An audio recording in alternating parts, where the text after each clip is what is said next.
오늘 대강절 네 번째 주 우리에게 주신 말씀은 이사야서 9장 1절부터 7절까지 말씀이고요. 설교의 제목은 그늘진 땅에 거하던 자에게 빛이 비추도다 라는 제목으로 말씀을 나눌 겁니다. 우리가 읽은 본문의 2절 그 뒤쪽에 그렇게 똑같은 말이 있습니다. 사망의 그늘진 땅에 거하던 자에게 빛이 비추도다. 그늘진 땅에 거하던 자에게 빛이 비춥니다. 오늘 설교는요, 전해지는 이야기는 눈이 부신 이야기입니다. 오늘 눈 부신 이야기를 여러분들에게 전할 거예요. 그러니 이 설교를 잘 들으신 분들은 눈이 부시셔야 됩니다. 눈이 부시셔야 돼요. 눈 부신 이야기, 어떻게 보면 찬란한 영광의 이야기고요. 그리고 동시에 우리의 눈을 부시게 만드는 그런 이야기를 들려주십니다. 우리가 평강의 왕이 이 땅에 오심을 찬송하고요. 또 예수 그리스도가 바로 그 평강의 왕임을 우리는 고백하며 삽니다. 대강절이 될 때마다 빛이 오신다고 말하고 빛이 오셨다고 우리가 말합니다. 하나님이 세상을 사랑하셔서 평강의 왕을 보내시고 하나님이 사랑하셔서 어둠에 앉은 백성들에게 빛을 비추신다고 이야기를 하죠. 하지만 이 모든 이야기들은 굉장히 일반적입니다. 하나님이 세상을 사랑하시고요, 하나님이 어둠의 세상에 빛을 비추셔요. 하지만 하나님의 말씀은 그렇게 일반적으로 임하지는 않습니다. 오늘 말씀을 보면 하나님께서 지명을 불러내셔요. 4개의 지명이 나옵니다. 스불론, 납달리, 그리고 해변길, 그리고 이방의 갈릴리, 4개의 지명을 부르셔요. 하나님이 빛을 비추시는데 그냥 멍하게 하늘에 붕 뜨게 태양 하나를 걸어 놓으신 건 아니에요. 그 빛을 비추셔요. 그늘진 땅에 거하는 자에게 비추십니다. 그러니 그 빛은 멀리 있지 않아요. 우리 앞에 있고요. 그리고 그 대상, 그 당사자가 분명합니다. 하나님이 그늘진 땅에 거하는 사람에게 빛을 비추셔요. 여러분들도 삶의 주소가 있으시죠? 내 삶의 자리가 딱 있습니다. 바로 그 자리에 하나님이 빛을 비추셔요. 저 멀리에다가 빛을 걸어 놓으시고 그 빛으로 걸어 나오라고 하지 않으시고 오늘 그늘진 땅에 거하는 자에게 빛을 비추십니다. 눈부신 이 이야기에 여러분들 마음을 모으시고 또 귀를 기울이셔서 이 말씀을 통해서 우리에게 전하시는 주의 음성 듣게 되시기를 주의 이름으로 축원합니다. 1절부터 읽어보겠습니다. 전에 고통하던 자에게는 흑암이 없으리로다. 옛적에는 여호와께서 스불론 땅과 납달리 땅으로 멸시를 당케 하셨더니 후에는 해변길과 요단 저편 이방의 갈릴리를 영화롭게 하셨느니라. 4군데는 어두웠어요. 멸시를 당하고 어두웠던 4군데입니다. 스불론과 납달리, 그리고 해변길, 이방의 갈릴리예요. 멸시당하고 힘들고 어려웠던 그 땅, 그곳에 하나님이 영화롭게 하셨답니다. 하나님이 빛을 비추시고 거기에 새 일을 행하셔요. 도대체 스불론과 납달리, 해변길, 그리고 이방의 갈릴리가 어떤 곳인지 한번 보시죠. 이름을 탕탕탕 불러내셔요. 스불론과 납달리는 쌍으로 나옵니다. 스불론과 납달리는 사람 이름이에요. 야곱의 아들들 중에 둘 이름입니다. 낯설죠. 그 얘기는 별로 유명하지 않다는 겁니다. 별로 유명하지 않아서 그랬는지 이 야곱의 아들들에게 땅을 나눠줄 때요, 스불론과 납달리에게는 저 북쪽 땅을 주었습니다. 그럼 이스라엘 전체 땅 중에서 이 북쪽이 스불론과 납달리가 자리한 곳이 그곳이에요. 아니 그럼 스불론과 납달리가 북에 있는다고 무슨 문제가 있습니까? 북쪽에 있으면 날씨가 좀 더 추워서 어려운 건가요? 왜 하필이면 스불론과 납달리입니까? 오늘 우리가 읽는 이 말씀은요, 이사야라는 선지자가 지금부터 거의 한 2700년 전쯤 쓴 글입니다. 2700년 전쯤 주님의 음성을 받았어요. 2700년 전 그 땅 중에서 가장 슬프고 억울한 땅은 스불론과 납달리입니다. 왜 스불론과 납달리가 억울해요? 이게 북쪽에 있기 때문입니다.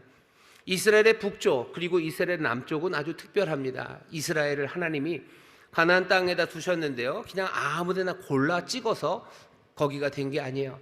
하나님이 이스라엘을 딱 그 자리 가나안 땅에다 두셨어요. 가나안 땅이라는 곳은 여러분들 세계사 시간에 배웠죠. 인류 고대 4대 문명의 발상지입니다.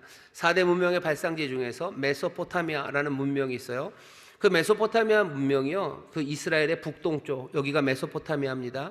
유프라테스, 티그리스 강이 흐르고요, 거기가 메소포타미아라는 고대 문명이 시작된 곳이에요. 이스라엘의 남쪽에는 그 유명한 나일 그리고 이집트입니다. 이집트 문명이죠. 두 문명, 거대한 문명 사이에 이스라엘이 들어가 있어요. 고운 말로 하면 문명이고요, 험한 말로 하면요 어마어마한 힘들입니다. 애굽, 이집트는 수천 년 동안 막강한 힘으로요 그 자리를 지켰어요. 그런데 북쪽은 좀 다릅니다. 한 나라 애굽이 그렇게 든든하게 지켰던 그 이집트와는 달리 이스라엘의 북동쪽에 있는 메소포타미아 지역, 요 지역은요 온갖 힘들이 왔다 갔다 합니다. 뭐 바벨론, 뭐 아수르, 다시 뭐 느부갓네살, 뭐 신바벨론 그러면서요, 뭐 메데, 바사, 이스라엘의 북쪽은요 난장판입니다. 거기는 온갖 나라와 제국들이 오고 가요. 2700년 전 이사야가 이 말씀을 기록할 때쯤에는 이스라엘 북쪽 거기를 지배했던 힘은 아수르예요. 아수르는 뭘로 유명하냐면요 잔인함입니다. 전쟁을 해도 그냥 하지 않아요. 점령한 그곳에 그냥 두지 않아요. 그냥 모든 밭들은 다 갈아엎어 버리고요, 밭에다 돌 뿌려놓고 우물들 다 막아놓고 사람들 잔인하게 죽이고 뭐 쳐박아 놓고 그냥 고개를 못 들게 만드는 게 아수르예요. 그 아수르가 제국을 만들고 있는 그 시절입니다. 누가 제일 먼저 당합니까? 스불론과 납달리예요. 아수르가 시작되면서부터, 또 아수르가 힘이 많아지면서부터 처음으로 짓밟히는 땅이 스불론과 납달리입니다. 아직 유다는 그 힘에 영향을 받지 못했어요. 그래도 여전히 힘들고 어렵고 두렵지만 스불론과 납달리만큼은 아닙니다. 하나님이 스불론과 납달리를 불러요. 스불론과 납달리, 너희가 멸시당하고 어두웠던 땅이라고 하나님이 아셔요. 스불론과 납달리는 무슨 생각하겠습니까? 우린 억울하죠. 왜 우리를 여기 북쪽에다 놔둬서, 왜 이 문명의 그 소용돌이 속에 우리를 두셔서 다른 사람들은 안 당하는 고난, 다른 사람들은 좀 피하는 그 일을 내가 당하냐 하는 생각이 드는 곳, 그곳이 스불론과 납달리입니다. 우리나라도 그렇죠. 뭐 어마어마한 전쟁들, 대첩들, 그건 다 변두리, 그 경계선입니다. 을지문덕의 살수대첩, 뭐 수당 연합군, 뭐 그래가지고요, 그 북쪽이에요. 강감찬 귀지대표, 뭐 거란조, 다 북쪽입니다. 외구가 쳐들어와요. 그러니 한산대첩은 어디에 저 남쪽이죠. 뭐 위에 중간에 어디서는 그런 일이 일어나지 않아요. 하지만 그 험한 곳에 있는 사람들, 그 세상의 잔혹함을 건져야 되는 그곳에 있는 사람들, 그곳에 있는 사람들은 자기가 억울하다고 생각하죠. 여기 스불론과 납달리에 사시는 분들이 계셔요. 경제적인 문제가 닥칠 때 제일 먼저 아파지는 사람들이 있습니다. 코로나가 닥쳤을 때 모두가 다 괴로워한 건 아니에요. 뒤에서 횡재를 하고 뒤에서 박수치는 사람들이 있어요. 코로나 때 돈 진짜 많이 번 사람들이 있습니다. 웃지 못해서 그렇지 그분들이 돈 많이 번 분들이 있어요. 하지만 코로나가 닥칠 때 힘들었던 분들이 있어요. 이 일이 닥쳐서 나만 어려워요. 나만 괴롭고 나만 당하는 것 같아요. 코로나라는 큰일만은 아닙니다. 인생 전체가 그렇죠. 그냥 억울하죠. 나를 왜 이 집안에 태어나게 하셔서, 왜 그렇게 폭력적인 아버지, 그리고 아무 책임감 없는 우리 엄마, 이 밑에 나를 태어나게 하셔서 내 인생이 늘 뭐예요? 늘 잇몸 없는, 입술 없는 잇몸처럼 시리고 차게 살아가게 하는지 그거 잘 모르겠다는 거예요. 내가 왜 이 대학, 이 전공을 택해서 어쩌다가 사양되는 산업 거기에 들어가서 내 인생이 이렇게 됐는지, 왜 난 이런 남편을 만나고 난 이런 아내를 만났는지, 내 인생의 운명에 나는 억울한 게 많아요. 왜 나는 납달리와 스불론 그 땅에 있는지 모릅니다. 그 땅에서 아파하고 슬퍼하는 거 나는 억울할 뿐이에요. 스불론과 납달리에 있는 사람들 하나님이 부르시는 거예요. 스불론과 납달리, 너희가 멸시를 당했지만, 너희가 어둠과 흑암 가운데 있지만 이제 너희에게 빛이 비춘답니다. 빛은 그렇게 임해요. 먼 하늘에 둥실 하나님이 빛을 떼어놓으시고 그 빛을 향해서 오라고 얘기하지 않으셔요. 스불론과 납달리를 부르십니다. 그리고 너희를 영화롭게 하겠다고, 너에게 빛을 비추겠다고 얘기하셔요. 스불론과 납달리 말고 그 다음에 나오는 게 해변길입니다. 해변길은 뭔데요? 해변길은 이스라엘이 여기 있으면요, 그 지중해입니다. 요즘 거기 가자지구의 전쟁 때문에 이스라엘 지도가 많이 나오는데 그 가자지구가 그 어디죠? 지중해랑 붙어 있죠. 다메섹 저 북쪽에서 이집트, 애굽까지요, 그 지중해 그 바로 옆으로 길이 쭉 나 있대요. 그 길이 해변길입니다. 말 그대로 바닷길이죠. 이 길이 왜 중요하죠? 두 문명을 잇는 겁니다. 이스라엘의 여기 있으면 메소포타미아 문명, 그리고 여기 이집트 문명이에요. 문명이라는 건 부요함입니다. 이 북쪽의 모든 부요함, 남쪽의 부요함, 그것들 잇는 통로가 이 해변길이에요. 그럼 해변길은 좋은 것 아닙니까? 해변길이 좋죠. 누구에게? 좋은 사람에겐 좋아요. 하지만 나쁜 사람에겐 나쁩니다. 해변길이 있다는 건 무역이 성행하는 거예요. 상업이 성행하는 거예요. 그러니 큰 돈 버는 사람들은 어마어마하게 봅니다. 하지만 가난한 사람들은 가난해요. 아니, 돈만 버는 거지 가난하겠습니까? 가난합니다. 어떻게 알아요? 여러분들 노숙자들은 어디에 있어요? 노숙자들은 강원도 철원에 있잖아요. 노숙자들은 어디에 있어요? 예, 서울에 있습니다. 노숙자들은 어디서 뉴욕에 있어요. 아이오와 무슨 옥수수 밭에 노숙자들이 없어요. 뉴욕에 있는 거예요. LA에 있는 거예요. 부유한 그곳에 가난한 사람들이 있습니다. 해변길, 사람들은 부유한 사람들 많지만 거기에는 정말로 집 없어 길에서 자는 사람들, 그 사람들이 있는 거예요. 도시가 그렇죠. 도시에는 어마어마한 부유가 있습니다. 하지만 마찬가지로 집 없어서 고시원도 없고 뭐도 없어서 떨어다니는 사람들이 있는 곳이에요. 하나님의 해변길 사람들을 부르셔요. 남들은 잘 되는데 나는 이 삶을 살아요. 내 삶은 처참합니다. 내 삶은 극도로 어렵습니다. 도대체 내가 뭘 잘못했는지 억울함이 가득해요. 이 가난이 나를 기죽게 만듭니다. 그러니 어떻게 되는 거예요? 게다가 사람들, 부유한 사람들은 나를 올가매죠. 나를 올가매고 나를 짓밟고 멸시하고 조롱하는 눈으로 나를 봅니다. 해변길 사람들은 그런 사람들이에요. 그냥 저기 정선에서 원빈 씨랑 같이 옥수수 농사 지을 때는 그런 멸시를 받을 필요가 없어요. 하지만 해변길 그곳에서는 멸시를 받습니다. 우리의 삶 가운데 그래요. 해변길 안 살면 되지. 아니, 해변길에 와 있는 걸 어떡합니까? 내가 해변길에 와서 멸시당하는 삶인데 어떡합니까? 사람들은 어둠, 해변길에 어둠에 있어요. 이방의 갈릴리는 또 뭐죠? 이방의 갈릴리는요, 파란만장한 곳입니다. 여기 북쪽과 남쪽 그 사이, 또 이 바닷가 사이쯤 그 갈릴리 호수가 있고 어느 정도 녹음이 우거지고 땅이 비옥한 그 갈릴리 땅은요, 사람들이 호시탐탐 노리는 땅이에요. 뭔가 힘만 있으면 사람들이 노립니다. 그러니 손이 많이 바뀌어져요. 사람들이 손이 바뀌는 땅입니다. 여러분들 빌라는 손이 잘 안 바뀌어요. 하지만 아파트는 손이 잘 바뀝니다. 아무도 빌라는 거듭떠보지 않아요. 하지만 아파트는 사람들이 계속해서 사고팔고를 하죠. 갈릴리가 그런 땅이야. 뭔가 힘만 있는 사람들은 다 거기 갈릴리로 옵니다. 그러니 주인이 계속해서 바뀌어요. 갈릴리 사람들은요, 섬기는 사람들이 계속 바뀌고요, 섬기는 사람들이 갖고 온 여러 가지 문화들, 그것들을 받아들이고 또 거기에 적응해야 되는 사람들입니다. 삶이 단순한 사람들이 있어요. 그 사람들이 안정적입니다. 이력서를 받아보면 학벌도요, 그냥 단순한 사람들이 있어요. 그냥 중학교, 고등학교 나오고 대학 가고 그리고 대학원 가고 박사 딱 맞췄어요. 마치는데 그냥 빈틈없이 아주 단순한 사람들이 있습니다. 그 사람들은 편안하게 공부한 거예요. 보통 그런 사람들이 공부 잘합니다. 왜? 다른 생각 안 하고 그것만 할 수 있었기 때문이에요. 학력을 찾다 보면요, 그냥 파란만장한 분이 있어요. 이 학교 저 학교 다녔어요. 이 공부 저 공부, 전공이 여러 가지예요. 파란만장합니다. 왜? 삶이 그 사람을 흔들어 놨기 때문이에요. 아이들이 국민학교를 하나 다니는 게 좋아요. 국민학교 6개 다닌 아이들, 그 아이들의 삶은 어떻겠어요? 국민학교 6개 다닌다고요? 그 삶은 우여곡절 많은 사람이에요. 파란만장한 삶이에요. 인생 구절양장 구비구비 산 사람이에요. 갈릴리의 사람들, 이방의 갈릴리, 그곳은 그런 곳입니다. 나는 가만히 있으려고 하지만 세상이 나를 가만두지 않아서요, 내 삶에 굴곡이 너무 많은 사람들, 이방의 갈릴리라는 사람들입니다. 내가 섬기는 게 이 몇 년 전과 지금이 달라요. 앞으로도 어떻게 될지 몰라요. 염려와 근심, 떨리며 살아가는 사람들이죠. 흔들리는 사람들이요, 뿌리 박고 단단하게 서기 어려운 사람들, 이방의 갈릴리입니다. 이방의 갈릴리를 살아가는 사람들, 인생이 어두울 수밖에 없어요. 광명 그런 것 없죠. 스불론과 납달리, 그리고 해변길, 그리고 이방의 갈릴리의 사람들에게 지금 말씀하시는 거예요. 그러니 어쩌면 여기 스불론과 갈릴리 같고, 그리고 해변길 같고, 그리고 이방의 갈릴리에서 사는 어쩌면 어둡고 슬프고 아프신 분들, 이 얘기를 잘 들으셔요. 하지만 어둠은 그것만은 아닙니다. 오늘 본문을 보면 더 아픈 어둠을 말해요. 그런 사람들에게 사람들이 뭐라고 그러냐면요, 마술사들에게 가보래요.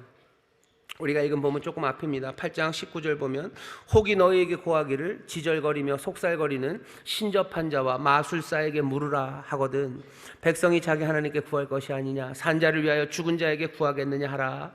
마땅히 율법과 증거의 말씀을 쫓을지니 그들의 말하는 바가 이 말씀에 맞지 아니하면 그들이 정령이 아침을 보지 못하고 이 땅으로 헤매며 곤고하며 줄일 것이라.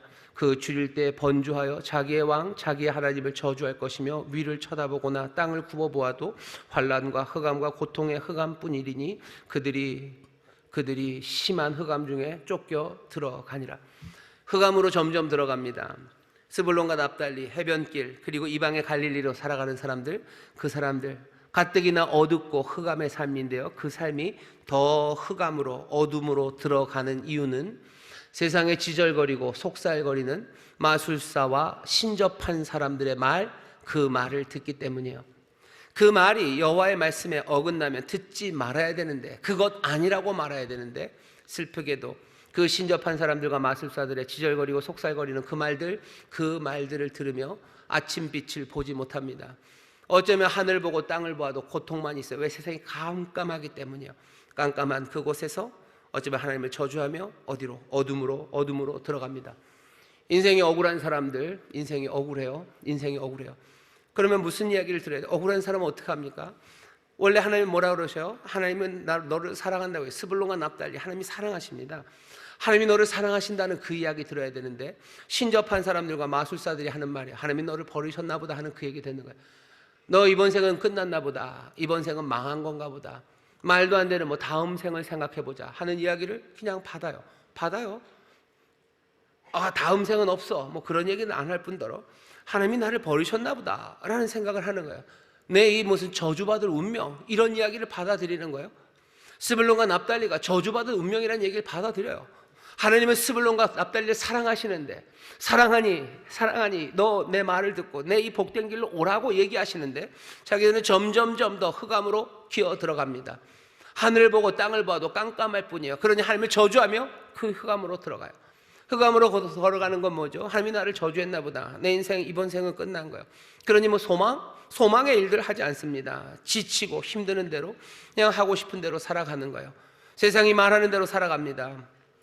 어둠, 영적인 어둠이요, 도덕적인 어둠입니다. 해변길에 사는 그 사람들도 마찬가지예요. 해변길에서 멸시받는 사람들, 그러니 뭐예요? 돈 벌어야 되죠. 내가 돈 없어서 멸시당하는 거예요. 그러니 마술사들과 신접한 자들은 뭐라고 지절거리고 속살거립니까? 너 무슨 수를 써서라도 돈을 벌어야 된대요. 이게 여호와의 말씀에 합당합니까? 주님께서 너에게 무슨 수를 썼어든 돈을 벌려고 그러나요? 아니, 그렇게 얘기하지 않으셨어요. 내가 명하는 바, 내가 너에게 가르친 바, 이 율법, 규례와 법도 이것 따라 행해라. 이 진리, 이 생명의 길을 따라라. 그럼 내가 너에게 복 준다고 얘기하셨지, 내가 무슨 수를 써서라도 돈을 벌겠다고, 벌어야 된다고 그런 말씀하지 않으셨어요. 마술사들과 신접한 사람들이 말하는 그 지절거리고 속살거리는 말, 그 말 따라서 해변길의 사람들은 뭘 해도 돈을 벌어야 된다고 그렇게 생각하는 거예요. 자기의 자존심 다 구겨도 됐대요. 내 자존심 버려서라도 돈을 벌면 되는 거예요. 모순이죠. 내가 자존심이 상했기 때문에, 내가 멸시받았기 때문에 난 돈을 벌어야 되고, 그 돈을 벌기 위해서 내 자존심을 버릴 수 있대요. 말도 안 되는 그 이야기로 자존심 짓밟히는, 멸시받는 그 못난 삶으로, 흑암으로 점점점 들어가는 겁니다. 우리가 앉아있는 세상은 그런 세상이에요. 그늘진 땅에 거하는 사람들, 흑암에서 걸어가고 있는 사람들, 그 슬픈 땅에 슬픈 인생들은 세상에 어쩌면 말도 안 되는 마술사들과 그리고 신접한 자들의 소살거리는 이야기들, 지절거리는 그 이야기들 따라 그 어둠에 거하는 겁니다. 그리고 그 흑암 가운데 행하고 있는 거예요. 빛이 옵니다. 빛이 그냥 하늘에 둥실 떠오르는 게 아니에요. 세상을 사랑하는 빛이 그냥 너희가 훅 비춘다라고 하지 않으셨어요. 스불론을 부르셔요. 납달리를 부르셔요. 해변길을 부르셔요. 그리고 이방의 갈릴리를 부르셔요. 그리고 그들에게 말씀하십니다. 그들에게, 바로 그 그늘진 땅에 앉아있는 백성, 그 거하던 자에게 빛이 비추는 줄 믿습니다. 오늘 그들에게 빛이 비추시는 거예요. 그들에게 빛이 비춥니다. 여러분들 이 이야기를 마음으로 받으십시오. 빛이 비추니 여러분들 영접하시기를 주의 이름으로 축원합니다. 이 빛이 그렇게 뭐라 그러나요? 그러니까 레이처럼 오는 게 그냥 세상을 그냥 환하게 조도를 높이는 게 아니라요, 여기 우리에게 쫙 하고 비추는 빛입니다. 스불론과 납달리 해변길, 그리고 이방의 갈릴리에 있는 여러분들에게 비추시는 그 빛을 여러분들 바라보시고 기뻐하시기를 주의 이름으로 축원합니다.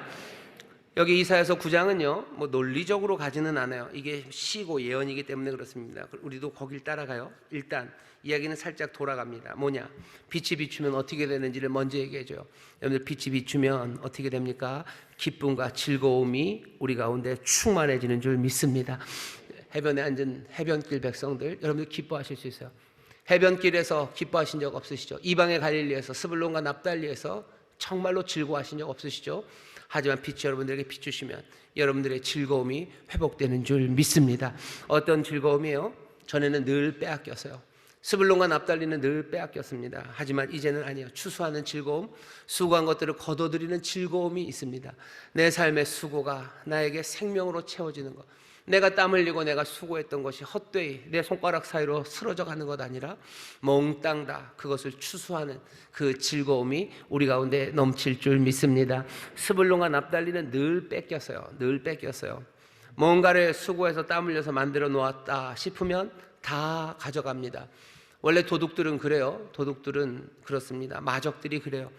우리 일제시대 때 우리나라 백성들이 북간도로 만주로 갑니다. 거기를 개간해서 농사를 지어요. 마적들이 올 때마다 계속 날마다 와서 괴롭히지 않아요. 마적이 바보가 아니에요. 마적은 언제 옵니까? 추수 때 옵니다. 추수 때 와요. 추수 때 와서 거둔 것을 쓱 다 걷어가는 거죠. 그리고는 살려는 드릴게 그러면서 먹을 만큼 조금 남겨놓고 가야 돼요. 그게 똑똑한 마적이에요. 다 뺏어가면 죽어요. 내년에 와서 먹을 게 없죠. 마적도 살 만큼만 해줘요. 그리고 갑니다. 그리고 또 다음 추수가 되면 또 와서 가져가는 거예요. 스불론과 납달리는 그 삶을 살아가요. 내가 수고해서 뭔가를 만들어 놓으면 그들이 다 빼앗겨지고 사라져버리는, 어쩌면 저주받은 억울한, 정말로 참 예쁘지 않은, 깨끗하지 않은 운명, 그게 나라고 생각했는데 이제 빛이 임하면 여러분 삶이 바뀝니다. 어떻게 해요? 빼앗기지 않으십니다. 추수하는 즐거움이 임하는 줄 믿습니다. 여러분들 빛이 오시면 먼저 기대하셔요. 내 삶에 즐거움을 주실 거예요. 빼앗기지 않을 거예요. 또 뭐 하게 하셔요? 늘 패배하고 졌다면 이젠 승리할 겁니다. 승리의 기쁨이요. 전에는 내 것들을 전쟁에 져서 빼앗겼어요. 하지만 이제 아니에요. 내가 이겼어요. 그래서 내가 빼앗을 수 있습니다. 빼앗는 폭력에 관한 이야기는 아니에요. 승리의 기쁨을 말합니다. 지지 않을 거예요. 빛이 여러분들에게 임합니다. 여러분들 지지 않아요. 세상에 지지 않게 하십니다. 여러분들 이 귀한 은혜, 이 복된 약속, 이 말씀을 여러분들 놓치지 말고 붙잡으시기를 주의 이름으로 축원합니다. 이거 잘 붙잡아 놓으셔야 돼요. 빛이 비춰요. 나에게 추수의 기쁨을 주시고 승리의 기쁨을 주셔요. 그리고 나에게 뭘 주셔요? 자유의 기쁨을 주십니다. 전에는 멍해가, 그리고 채찍이, 막대기가 나를 때리고 짓누르고 내가 가고 싶지 않은 곳으로 가게 했어요. 하지만 이제는 아닙니다. 이제 그 모든 것들을 꺾으셨어요. 4절입니다. 이는 그들의 무겁게 맨 명예와 그 어깨의 채찍과 그 압제자의 막대기를 꺾으시되 미디안의 날과 같이 하셨음이니이다. 미디안의 날은 기드온이 미디안의 13만 5천을 이겼던 전쟁입니다. 300명을 가지고요 13만 5천을 이겼어요. 미디안의 압제를 다 꺾어버리신 하나님의 위대하신 능력이 사사기 6장에서 8장에 있습니다. 그 이야기예요. 하나님이 하실 거예요. 여러분들 빛이 비추면 그냥 조도가 높아져서 글을 잘할 수 있을, 아니요. 즐거움이 옵니다. 빛이 오시면 우리의 추수하는 즐거움, 승리의 즐거움, 그리고 자유의 즐거움, 그걸 가져다 주신대요. 그러니 감이 좀 와요. 이 빛은 뭡니까? 나중에 나오겠지만 이 양반은 왕이에요. 빛은 왕으로 오시는 거예요. 우리의 추수를 지켜주는 건 왕입니다. 우리에게 자유를 가져다 주시는 건 왕이에요. 우리에게 승리를 가져다 주는 건 위대한 왕입니다. 빛이 비춰질 거예요. 그래서 우리에겐 즐거움을 줄 겁니다. 그 다음에 질문이죠. 그 다음부터는 질문이에요. 질문에 대한 답을 지금 줍니다. 이건 꿈 같은 일이죠. 어떻게 이렇게 어둠과 그리고 그 그늘진 곳에 앉아있는, 고통받는, 그래서 흑암으로 더 기어들어가는 우리의 삶에 이런 빛이 임하고 이런 즐거움이 임할 수 있습니까? 어떻게 이런 일이 있을 수 있어요? 어떻게 이런 꿈 같은 일이 있습니까? 우리는 물어볼 수밖에 없어요. 거기에 대한 대답이 있습니다. 거기에 대한 대답은 이렇게 와요. 6절입니다. 이는 하나기가 우리에게 낳고 한 아들을 우리에게 주신 바 되었는데, 한 아들을 우리에게 주셨어요. 근데 그분은 그냥 보통이 아닙니다. 이분은 누구셔요? 이분은 그 어깨에 모든 정사를, 모든 권세가 그 어깨에 있어요. 힘 있는 분입니다. 기묘해요. 모사입니다. 기묘하고 신비하고 경이로운 기획자예요. 사람은 계획하지 못하는 일, 그 일을 계획하시는 그런 놀라운 기묘한 모사입니다. 전능하신 하나님, 이것을 이루실 수 있습니다. 영존하시는 아버지, 이 일에 다함이 없으십니다. 그분은 이름은 평강의 왕입니다. 어떻게 일을 이루실 거예요? 우리에게 한 아들을 주시는데 그 평강의 왕이, 그 기묘한 모사가, 전능하신 하나님, 영존하시는 아버지, 평강의 왕으로 이 일을 이루실 거예요. 이 일을 이루시기 위해서 뭐 하십니까? 나라를 세우실 거예요. 정사와 평강의 더함이 무궁하신 그분이 그 힘과 그리고 그 놀라운 평강으로 나라를 세우셔요. 그 나라는 10년 있다 100년 있다 사라질 나라 아닙니다. 이 나라는 영원해요. 제가 읽겠습니다. 7절입니다. 그 정사와 평강의 더함이 무궁하며 또 다윗의 위에 앉아서 그 나라를 굳게 세우고 자금 이후 영원토록 공평과 정의로 그것을 보존할 것이라. 왕은 무슨 일을 하실 거예요? 나라를 세우실 거예요. 그리고 그 나라는 어떻게 해요? 영원한 나라입니다. 영원히 공평과 정의 가득한 그 나라를 만드실 거예요. 그러니 여러분들 즐거워하셔도 됩니다. 즐거워하셔요. 그리고 또 하나 5절입니다. 뭐 하셔야 돼요? 여러분들의 신발과 여러분들의 옷을 태우셔요. 5절입니다. 제가 생각할 때 9장에서 오늘 우리에게 주시는 어쩌면 하이라이트는 5절이에요. 어지러이 싸우는 군인의 갑옷과 피 묻은 복장이 불에 섭같이 살라지리니. 불에다 태울 거예요. 불 태울 거예요. 불 지를 거예요. 뭐를? 어지러이 싸우던 군인의 갑옷입니다. 요건 약간 번역 이상해요. 영어 성경이나 다른 성경 보시면 다 신발, 뭐 부츠 아니면 무슨 샌들 이렇게 돼 있을 겁니다. 어지러이 싸우는 군인의 신발입니다. 군인의 신발, 그리고 피 묻은 복장이요. 이걸 불사르는데 이게 무슨 얘기죠? 많이 싸웠어요. 싸울 때 신었던 군화입니다. 그리고 피 묻은 옷이에요. 피 묻은 옷을 그냥 불에 사르는 게 아니에요. 돌돌 말았다는 의미가 있어요. 피 묻은 옷을 말았어요. 어쩌면 옷을 말았어요. 피에 마른 옷입니다. 피 많이 묻은 옷이에요. 전쟁에 나와서 싸웠던 그 군화입니다. 이거 태우면 안 돼요. 왜 옷을 말아나요? 보관하기 위한 거예요. 왜? 이제 곧 전쟁이 또 올 거예요. 졌다고 해서 내가 이걸 어떻게 할 수는 없어요. 그러니 피 묻은 옷, 내가 신었던 그 군화, 그거 잘 놔둬야 돼요. 왜? 내게 슬픔이 또 오면 나는 어둠의 방식으로 또 싸울 거예요. 난 또 싸우러 나가야 돼요. 난 또 칼을 들어야 되고, 나는 또 내 갑옷을 챙겨 입고 가야 돼요. 근데 오늘 말씀이 하시는 건 뭐예요? 빛이 오셔요. 빛을 비추셔요. 너희를 즐겁게 하실 텐데 평강의 왕이 영원한 나라를 세우며 한대요. 그러니 뭐 하라고요? 너의 모든 군복들 그거 버려도 된다는 거예요. 버려도 돼요. 10년 있다가는 내 인생에 또 슬픔이 오고 내가 또 세상의 방법, 아니 그럴 필요 없어요. 버리시면 됩니다.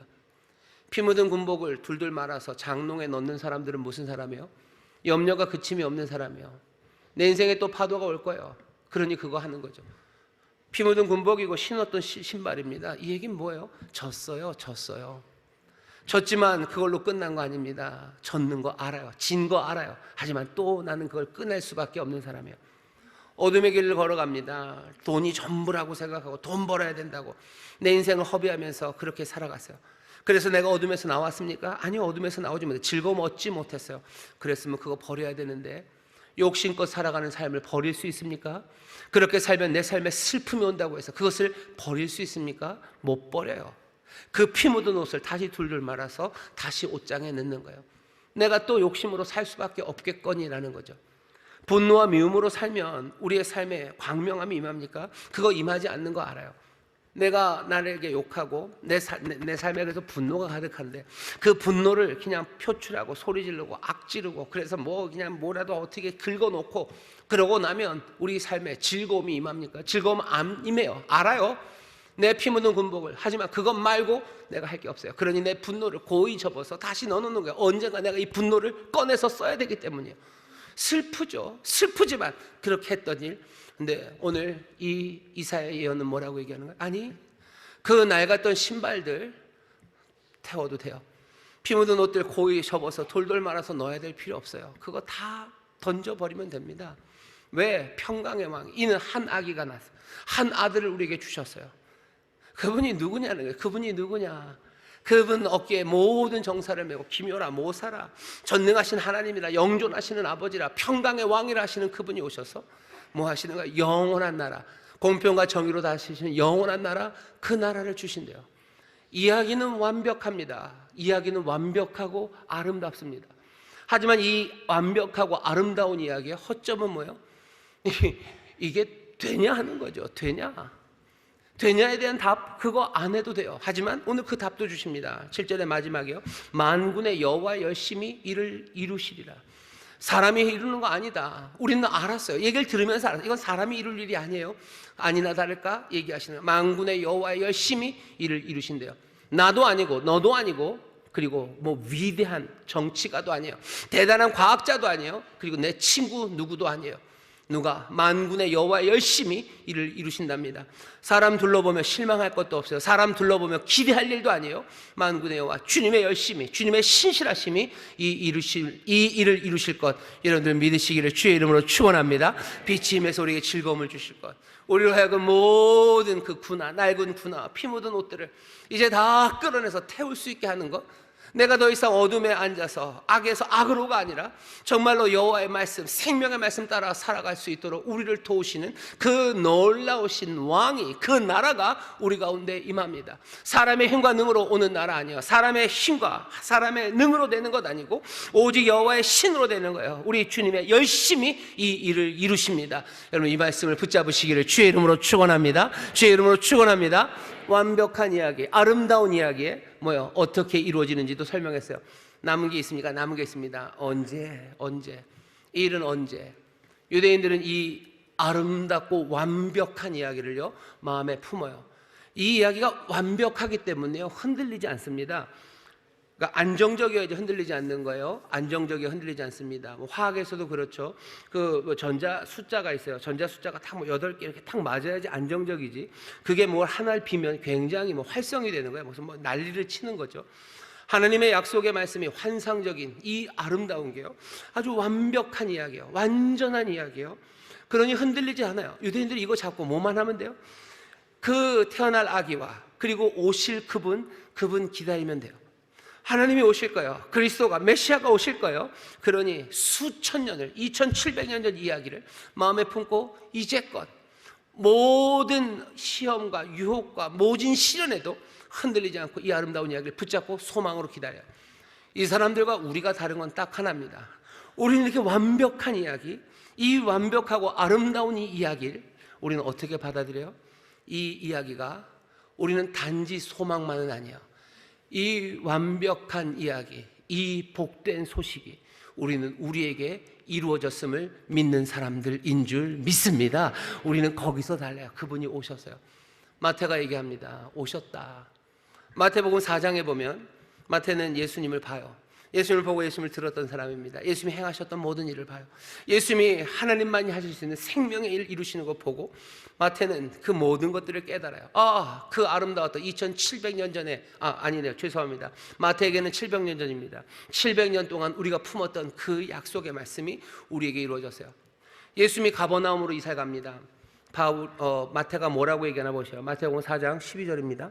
예수께서 요한의 잡힘을 들으시고 갈릴리로 물러가셨다가 나사렛을 떠나 스불론과 납달리 지경 해변에 있는 가버나움에 가서 사시니 이는 선지자 이사야로 하신 말씀을 이루려 하심이라. 일러스되 스불론 땅과 납달리 땅과 요단강 저편 해변길과 이방의 갈릴리여 흑암에 있는 백성이 큰 빛을 보았고 사망의 땅과 그늘에 앉은 자들에게 빛이 비추었도다 하였느니라. 마태는 지금 뭐라는 거예요? 예수님이 가버나움으로 이사를 왔어요. 여긴 스불론과 납달리 지역입니다. 여기 해변 갈릴리라는 이름, 그리고 요단강 갈릴리라는 해변. 그냥 마태는 해변이란 말 그거 붙잡는 거예요. 저 지중해 쪽 아니어도 괜찮아요. 여기 이 해변길. 꼭 해변길이 고유명사일 필요는 없다고 마태는 우기는 거죠. 고유명사 아니어도 좋아요. 이 해변길, 여기 이 길에, 여기 이방의 갈릴리에, 이 스불론과 납달리 땅에 여기 오셨어요. 여기 그 빛이 임하셨어요. 그러니 우리는 즐거움으로 가득할 겁니다. 우리는 그러니 뭐 할 거예요? 그때 예언의 말씀이 700년 전에 말한 것처럼 이제 700년이 지난 지금은 그 모든 신발들과 그리고 그 모든 피 묻은 갑옷을 태워야 돼요. 예수님 그러니 뭐라고 말씀하셔요? 그 이어지는 17절에서 이때부터 예수께서 비로소 전파하여 가라사대 회개하라 천국이 가까웠느니라. 그 나라, 그 평강의 왕이 세우실 영원한 나라, 그 나라가 이제 가까웠어요. 그러니 어떻게 해요? 회개해야 되죠. 네 군복 태워야 돼요. 피로 어떻게 할 것? 아니다. 그 군복 버리라고 얘기합니다.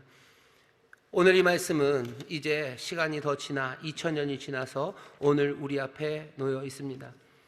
오늘 우리도 똑같이 스불론과 납달리 그리고 이방의 갈릴리와 해변길 거기에 앉아있는 사람들이 누군지 알아요.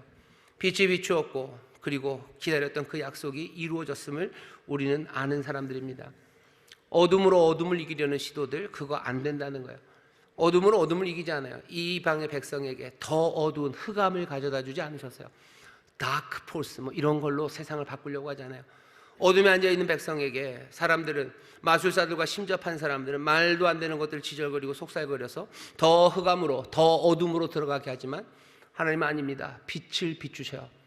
어둠에 빛을 비추셔요. 전쟁 그걸로 되는 거 아니에요. 욕심 그걸로 되는 거 아니에요. 어둠을 어둠으로 이기는 것 같은 거 아니 그거 아닙니다. 그거 말고 빛이 비춘다고 얘기하셔요. 이제껏 우리도 욕심으로 삽니까? 아니면 우리도 눈치와 복지부동으로 살아요? 우리도 지금 비난과 분노와 그리고 사람들에게 정말로 포기하라고 그렇게 말하며 삽니까? 우리는 세상을 살아가는 방식이 재빠른 태세 전환입니까? 짓밟아야 될 땐 짓밟아주고 안 될 것 같으면 빨리 아부하고 추앙하고 그게 우리가 살아가는 방법입니까? 마술사들과 그리고 신접한 자들은 우리에게 그렇게 지절거리고 속살거릴 거예요. 그래서 우리 아픈 삶을 더 흑암으로 몰아갈 겁니다. 하지만 오늘 주님께서는 우리에게 얘기하신 회개하라 천국이 가까웠다고. 너희의 그 낡은 군화들 그거 버리래요. 여러분들 정교하게 다듬은 비난의 방식들 난 누구보다도 욕을 잘해요. 여러분들 그거 다 버리시라는 거예요. 누구보다도 난 야비하게 살아갈 수 있어요. 난 누구보다도 눈치가 빨라요. 근데 난 누구보다도 욕심이 많아요. 나는 누구보다도 아부를 잘해요. 난 누구보다도 거짓으로 감추는 걸 잘해요. 이 모든 것들이요. 이 모든 것들을 슬프죠. 이미 피가 묻어 있고 이미 낡아버린 것. 하지만 그것 말고는 다른 것 없어서 내 옷장에 다시 모아놓아야 됐다면 그것들 버리셔요. 그것들 버리라고 말씀하시는 겁니다. 왜 그래요? 한 아기가 우리에게 낳고 한 아들을 우리에게 주셨는데 그건 먼 소망으로가 아니라 우리 가운데 그 아이 평강의 왕이 오셨기 때문입니다. 소망을 가지고도 버려야 되는데 아니 지금은 그분이 오셨으니 우리에게 평강의 왕이 현실이 되었으니 여러분 속히 회개해야 됩니다. 속히 태워버리기 시작하셔야 돼요. 여러분의 낡은 군화를 태워버리셔요. 여러분의 피 묻은 옷들 그거 태워버리셔요. 실패했던 여러 가지 방법들 태워버리셔요. 나를 흑암으로 몰고 나갔던 여러 가지 삶의 방식들 그거 다 태워버리셔요. 그럼 뭐가 남습니까? 염려하지 마셔요. 여기 마태복음 보면 4장이 지나고 나면 예수님께서 입을 열어 가르쳐 가라사대 천국 그 하나님의 나라에서 어떻게 살아야 되는지 그 길을 하나하나 보이셔요. 너희가 전에는 그렇게 들었지만 그거 아니다. 미워하지 말아라 라고 얘기하죠. 용서해라 이게. 여러분들 그리고선 귀를 기울이셔요. 그리고는 귀를 기울이십시오. 오늘 제가 설교가 눈이 부신 이야기라고 그랬어요. 어둠에 있으면 빛이 확 비추면 먼 동이 터오를 때는 눈이 안 부셔요. 하지만 물론 납달리 거기에 앉아있는 사람에게 빛이 비추면 눈이 부십니다. 눈이 부시면 어떻게 해요? 찡그리죠. 이게 찡그려요. 오늘 설교 말씀 여러분들 찡그리게 하시는 분 계시면 여러분들 복이 있습니다. 아 이거 버리라는 얘기야? 라고 찡그리면 맞아요. 하지만 눈이 부시죠. 눈이 부셔서 찡그리지만 그 빛 안에 도망가지 마시고 그 빛 안에서 빛을 영접하시고 그 빛 안에서 걸기 시작하면 그때부터는 찬란한 광명 가운데 빛 가운데 걸어가는 사람들 빛이 되는 사람들이 됩니다. 잠깐 찡그리는 거 거기에 여러분들 너무 힘들어하지 마셔요. 빛이 비췄기 때문에 찡그러지는 거예요. 하지만 그 빛을 사랑하셔요. 그리고 그 빛의 약속을 붙잡으셔. 그리고 빛을 따라 걸어가십시오. 여러분들이 그렇게 걸어갈 때 마찬가지 일이 일어날 겁니다. 여러분들을 보면서 사람들 찡그리는 사람들 생기면 여러분들 즐거워하십시오. 왜? 빛이 비춰지면 어둠 가운데 그늘진 곳에 앉아있던 사람들은 찡그립니다. 하지만 그들도 여러분들을 영접하기 시작하고 그 빛의 길을 같이 걸어가기 시작할 때 거기에도 찬란한 빛이 그 밝음이 가득합니다. 어둠의 땅을 하나님이 어떻게 밝히실지 평강의 왕이 이 어둠의 땅을 어떻게 비춰가실지 그 길을 우리에게 보이셔요. 우리 다시 한번 우리의 군화와 피 묻은 것들을 다 태우시고 그 평강의 왕을 따라가기 시작하실 때 여러분들이 가는 곳마다 장롱 여는 소리가 들려 사람들이 낡은 군화 꺼내오기 시작하고 피 묻어서 많았던 그 옷들 하나씩 태우기 시작하고 이제 그 광명한 빛으로 함께 나오기 시작합니다. 참 반가운 신도들 모두가 나와서 영광의 주를 찬양하는 그 평강의 나라와 하나님의 나라가 우리 가운데 스불론과 납달리 같은 어쩌면 해변길 같고 이방의 갈릴리와 같은 이 땅 인천에 여러분들의 삶의 그 자리에 그 빛이 임하고 점점 더 여러분들의 삶을 통해서 세상이 빛으로 가득하게 되기를 주의 이름으로 축원합니다. 기도하겠습니다. 하나님 감사합니다. 대강절 우리에게 빛으로 오시니 누구에게 오시는지 포기하시고 아버님이 눈부신 이야기를 우리가 봅니다. 눈부신 이야기를 우리가 듣습니다. 아버지 소망으로 가득하게 하시고 다시 한번 회개 아버지는 절절함으로 아버지 세상의 주절거림들 아버지 세상의 속살거림들이 아니라 우리에게 말씀하시는 주의 말씀에 귀 기울이며 한 걸음 한 걸음 그 빛 가운데서 걸어가는 하나님의 사람들 되게 하여 주시옵소서. 여기 평강의 왕이 가져다 주시는 영원한 나라 아버지 하나님 공평과 정의 가득한 나라 아버지 하나님 주의 기쁨과 자유함 가득한 나라가 우리에게 임하였으니 주님 기쁨으로 주를 영접하며 변화된 삶 살아가도록 성령님 우리를 도와주옵소서. 감사드리며 예수님 이름으로 기도하옵나이다. 아멘.